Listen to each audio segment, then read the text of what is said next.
हाय। मैं अजमल माहलदार। मैं आप सबको हमारी गांव की एक बुजुर्ग की कहानी आप लोगों से पेश करना चाहता हूं हमारी ज़बान में। जब हम सब छोटे थे गांव में, हमारे गांव के बुजुर्ग हमें रोज़ शाम को अपने पास बुलाकर बैठाते थे कि आओ बच्चों बैठो, मैं तुम्हें कुछ सुनाना चाहता हूँ। बस उनमें से मैं भी एक बच्चा था और वही बैठ जाता था उस बुजुर्ग के पास। बुजुर्ग के पास बैठने के बाद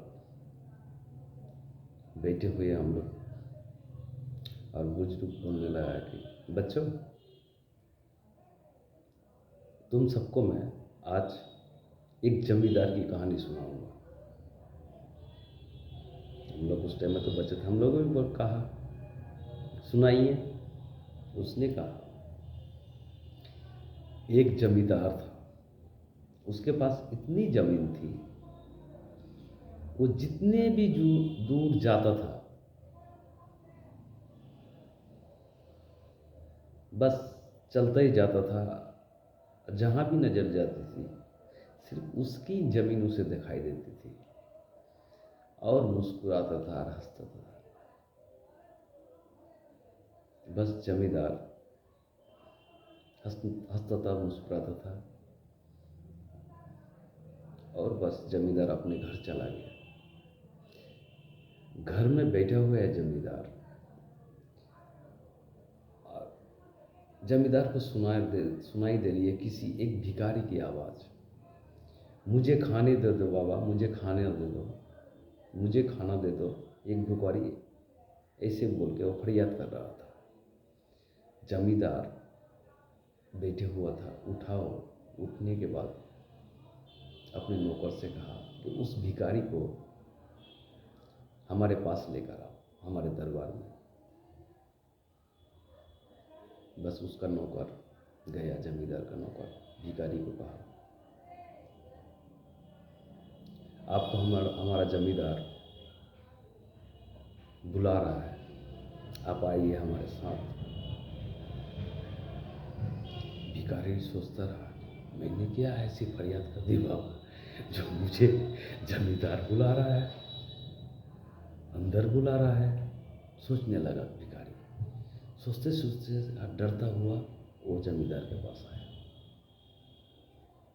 जमींदार ने उससे पूछा, तो भिखारी, तुम्हें क्या चाहिए? भिखारी डरता हुआ कहा, जमींदार जी, मुझे खाना चाहिए, खाना चाहिए। जमींदार कहा, सिर्फ खाना चाहिए कि उसके साथ में कुछ पैसा रुपया धन दौलत और कुछ चाहिए, जमीन जायदाद? भिखारी ने कहा, नहीं जमींदार जी, मुझे कुछ नहीं चाहिए, मुझे सिर्फ खाना ही चाहिए। जमींदार फिर से मुस्कुराने लगा, कहने लगा, तुम्हें खाना ही क्यों चाहिए, जमीन क्यों नहीं चाहिए?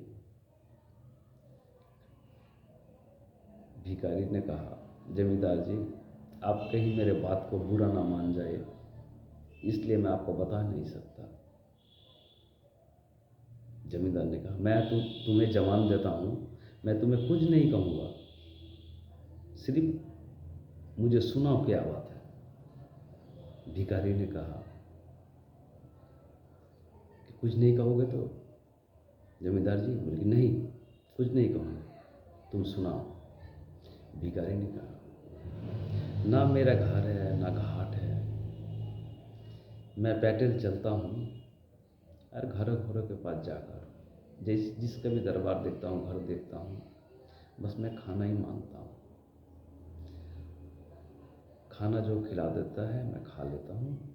खाने के बाद जहाँ रात होती है मैं वहीं पर ही लेट जाता हूँ, सो जाता हूँ। जमींदार जी, लेकिन मैं सोने के टाइम एक चीज़ और सोचता हूँ। जमींदार ने कहा, क्या बताओ? कि मैं जहाँ सोता हूँ, जहाँ भी रात होती है, और जहाँ मैं सोता हूँ, बस सोने के समय एक ही चीज़ सोचता हूँ जमींदार जी। क्या क्या सोचते हो बताओ? जमींदार ने कहा, भिखारी ने कहा कि मैं एक चीज़ सोचता हूँ कि जब मैं मर जाऊँगा मेरे साथ में क्या जाएगी? कुछ भी तो नहीं। ये मेरी शरीर है, इसे दफना देगा या कोई जला देगा, दोनों में एक ही चीज़ करेगा, लेकिन मेरे साथ में तो कुछ भी नहीं जाएगा। मेरे ये कपड़े कुछ भी नहीं, सिर्फ मैं ज़मीन में बाबू दफना देगा या मुझे जला देगा। इसलिए जमींदार जी, मैं बस यही सोचता हूँ कि मुझे कुछ नहीं चाहिए। जब तक मैं जिंदा हूँ लोगों से मुझे खाना चाहिए, मैं खाकर मर जाऊँगा और मेरा कुछ इस दुनिया में नहीं रहेगा। जमींदार ने कहा, तुम ऐसे सोचते हो, लेकिन मेरे पास तो इतनी ज़मीन है, मैं जहाँ भी नज़र घुमाता हूँ वही मेरी ज़मीन है, तो हमारे साथ भी तो ये ज़मीन नहीं जाएगी। भिखारी ने कहा, हाँ जमींदार जी, मरने के बाद किसी के साथ कुछ नहीं जाता है। फिर जमींदार सोच में पड़ गया, मरने के बाद तो कुछ नहीं जाता है, लेकिन मेरी इतनी धन दौलत, मेरी इतनी ज़मीन यही रह जाएगी, मुझे क्या करना चाहिए? मैं किससे सलाह लूँ? इसके बारे में मुझे किससे पूछना चाहिए? भिखारी ने कहा, जमींदार जी, अपने दिल से पूछिए, दिल तो आप ही के पास है।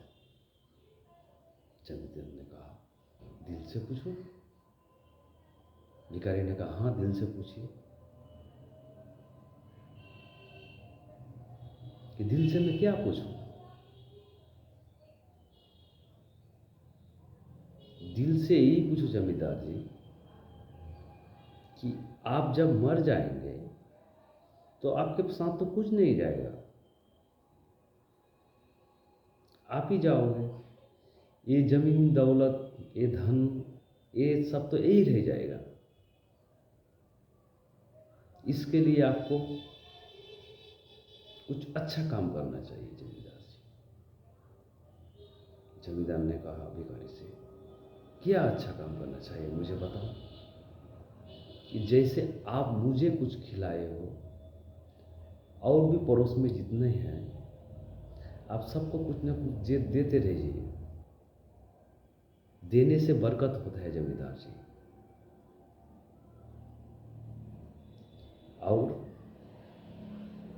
उससे पाप नहीं होती है बल्कि पुण्य कमाते हैं। आप जब पुण्य कमा के जाओगे जमींदार जी, तो आपको नरक में नहीं जाना पड़ेगा, आपको स्वर्ग में जाना पड़ेगा।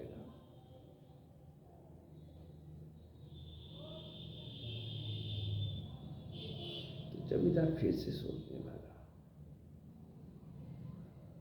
मैं जब मर जाऊंगा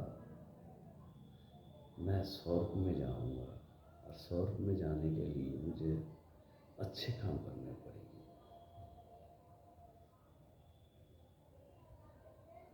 ऐसा सोचता रहा जमींदार, सोचता रहा, और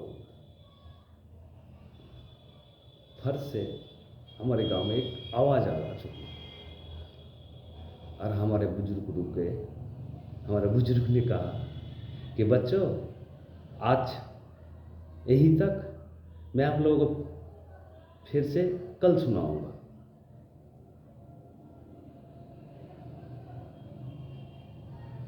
तो ठीक है दोस्तों,